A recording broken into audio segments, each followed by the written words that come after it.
Just a few weeks ago, I had the amazing opportunity to compete at the 2021 Miss Arizona's Outstanding Teen and Miss Arizona competition, and let me tell you, it was amazing. So let's jump right in.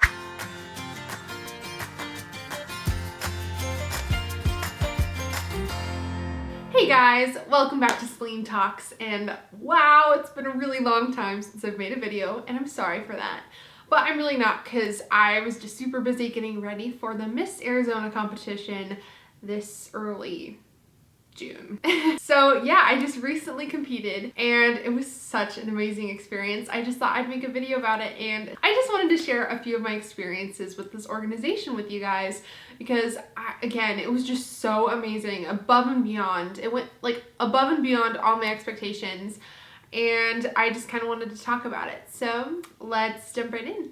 So let's go way back into Celine's past and find the beginning of where she discovered Miss America. So I was on Snapchat, I think it was like 2018, and no, it was 2018, and I saw a post for Miss America 2019 Nia Franklin, and I was like, ooh, this looks interesting, and I saw the pretty girls and Nia in her beautiful dress, and I was like, wow, that looks really cool. Like, I'm kind of jealous of those girls. I mean, some of them were playing piano on stage, and other girls were in dresses, and they looked so nice and happy and beautiful, and I was like, this is interesting. And so I started Googling around, which is a dangerous thing for me because I love everything. So I started Googling, and I realized that anyone could compete, and I was like, oh, no way, I'm totally doing this. And so I remember running downstairs and telling my mom, I was like, Mom, I'm gonna compete in pageants. She was like, what? What are you talking about, Celine? And then my dad was kind of shocked when I told him too. He was like, you in a pageant? Nah. But eventually they were really supportive of it. And after a few days of like convincing them that I was serious about this, I really wanted to do it, they were like, all right, go for it, you know?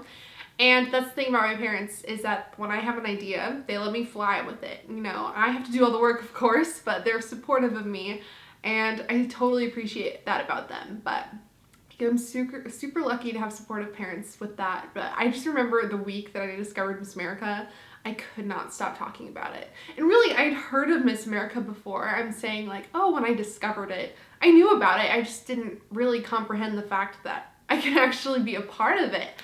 And everything just lined up so perfectly for me. I was like, oh my gosh, I was born to do this. Like, I love serving people, which is the #1 thing. And Miss America is like all about that. Like, you're serving people, making the world a better place, which is something I'm all for. And there's a talent competition, which is most of your scores. It's like around 40% depending on which division you're in. But that's a lot of your score. And obviously I was like, I'm gonna play piano, you know, like that's a huge part of what I do. So we got talent down, we got service down. Interview was a bit of a new thing for me. I love talking, obviously, but I wouldn't say that like being social is my #1 strength. So that's the thing I've had to work on most. But again, another thing that they had was, oh yeah, so like evening gown, I'm not super tall, but I'm 5'9". So on stage, it just looks a little better than being short. So I was like, all right, this is lined up for me. And just everything was so perfect. It just like all lined up into place. And I just felt really strongly that I should be a part of this organization. But as fate will go, there were so many bumps in the road when it came to signing up. Like, I was calling all around all these local directors, just like asking them, trying to sign up. And it was kind of hard that way too, because I was pretty young. I mean, I wasn't, let's see, how old was I? I was about 16 years old.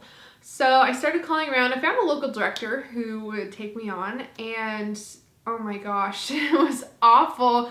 Well, anyway, so our pageant was scheduled in February, our local pageant. So if you didn't know, with Miss America, there are local pageants, and you have to win a local and compete at a local before you get to go to state. So that's what I was doing. I was trying to find local, but it was really hard just like getting through the process of all this stuff because I'd never done this before. I was like, oh my gosh, where do you start, right? And as it happens to be, our first local got canceled, and so I was like, oh no.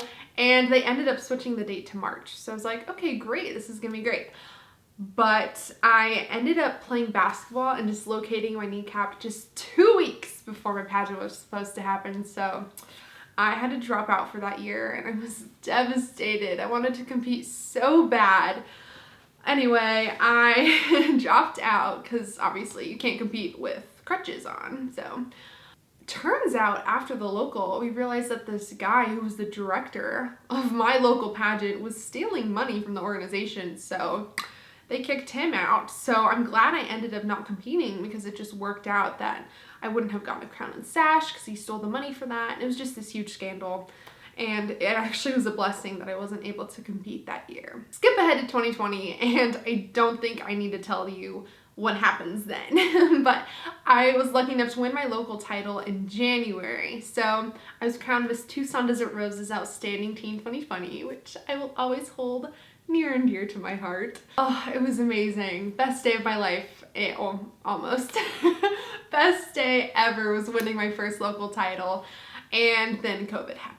And I couldn't compete at state the next year. And so it was like, oh my gosh, I must be cursed. This is awful.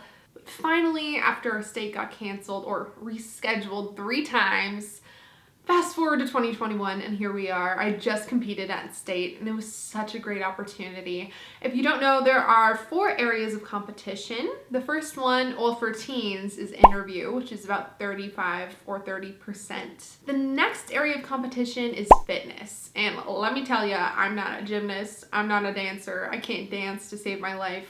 So I was kind of scared to do the fitness routine because I just have like a bigger build, if that makes sense. Like I was never a shrimpy girl. So fitness was a little harder for me. It's about 15% of your score. You just do a little dance / fitness routine. It's more of a dance, honestly. It's not really a routine, but you do that. And then my favorite area of competition is talent. And this is the largest part of your score. You can do anything you want. I play piano because that's what I love and that's what I'm good at. So I actually played Me and Sebastian's theme from La La Land. Great song, great performance. Oh, it was so fun. Oh, beautiful dress. Oh, I love dress shopping. Oh my goodness.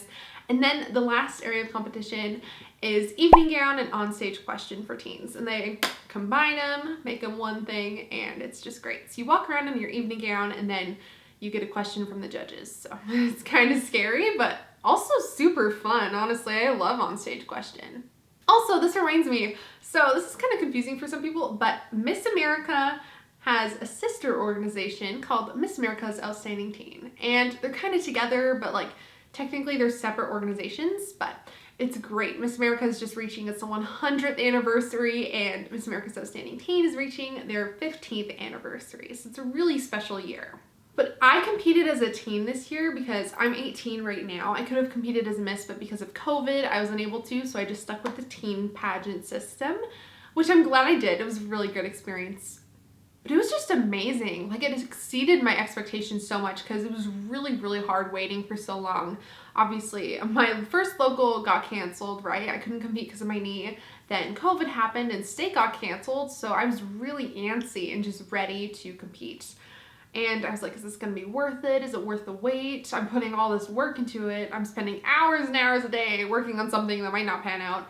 And I'll just tell you right now that it was worth it 100-fold. It was such an amazing experience. And I've said that so many times, but it's true. For me personally, I was just like, oh, I fell in love with the organization just from that competition.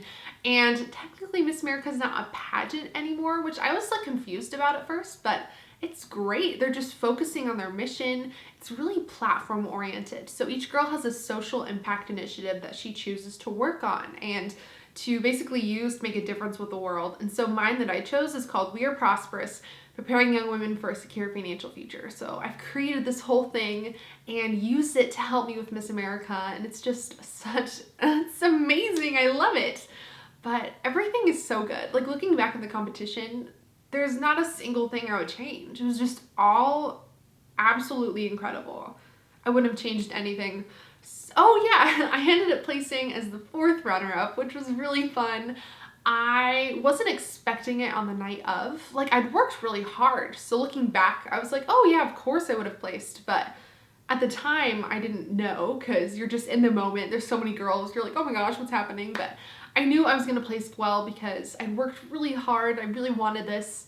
I I felt like a puzzle piece, like fitting into this puzzle. Like, it was just such a good experience, and yeah, it was amazing. Kate Blair ended up winning, and I'm so happy for her. Let me tell you, she's just the nicest girl. Oh my goodness, she is gonna do such a good job. And then Amber Bartow is Miss Arizona 2021. So those ladies are just phenomenal. Another thing, sorry, this video is gonna be really long, but another thing is that the girls were so nice. There is this huge misconception about pageant girls that maybe they're like petty or rude or like out to get you or something. Let me tell you firsthand, I have not experienced any of that. And I've been with this organization for over 2.5 years. I've never competed in other organizations like Miss USA or Miss International, so I don't know about those. But from what I have experienced myself with the Miss America and Miss America's Outstanding Teen organization, it's been absolutely phenomenal. The girls are just stunning. These girls are all service oriented. They're all beautiful, and I mean that inside and out. They're all so kind and hardworking and dedicated and talented and well-spoken and just phenomenal ladies. And that's one of the huge reasons why I wanted to compete and be a part of this organization, is because of these girls. I wanted to connect with these people, and I made so many friends, met so many great people. So honestly, if you have the tiniest inkling to go compete in a pageant, I would definitely recommend doing Miss America. Even though it's not technically a pageant anymore, it's still a competition, and you have a chance to earn scholarship money and meet great people, succeed and serve in your community. It's just such a great opportunity. So definitely go check it out. I'll leave a link in the description to their website or the Miss America website. And then from there, you can research the Miss America's Outstanding Teen pageants, find a local, go compete. Even if you're not interested in winning or anything, just do it. It's so worth it. But during pageant week, I was kind of like down the first day. I don't know why. Like right when I arrived, I was like, oh, I just wasn't feeling my best. I was like scared and nervous. There were all these pretty girls, and I don't know. I just wasn't feeling my best. But as the day continued on, I was just getting like happier and happier and more excited. And then by the third day, I was just like bouncing off the walls. And then after the competition, I was so happy. Even though I didn't win, I was just like so happy. I was like, oh, this is like the best day of my life, man. And I was just so happy, hugging everybody, saying goodbye. Oh, it was like, I remember I stayed up till like 4 in the morning because I just could not sleep. I was just laying in bed like, oh, I'm so happy. So that's how you know you're in the right place, is if your energy level just keeps going up and you're like, yes, I love this. So it really, oh my goodness. I was planning on going to college out of state, but after competing in Miss Arizona, I was just like, I gotta stay here. Like, this organization, like, itself is amazing. The people here are amazing. The director is amazing. It was just like, I gotta stay here. I can't leave, And I'm sure that other states are great too, but it's like, I've made so many friends and I just want to represent the state. So it was so amazing that it changed my plans for the future. So hopefully that tells you a little bit about how great this organization is. Again, I wouldn't change anything. It was just such a good experience. And thanks so much for watching this video. I hope this helped you understand a little more about Miss America and the organization. Obviously, I could talk about it all day, but you're probably tired at this point. So let me know in the comments what you think, or if you have any questions at all, because I'd love to answer them. You can follow me on social media and go check out my blog, CelineTalks.com. And thanks so much for watching. I'll see you next time.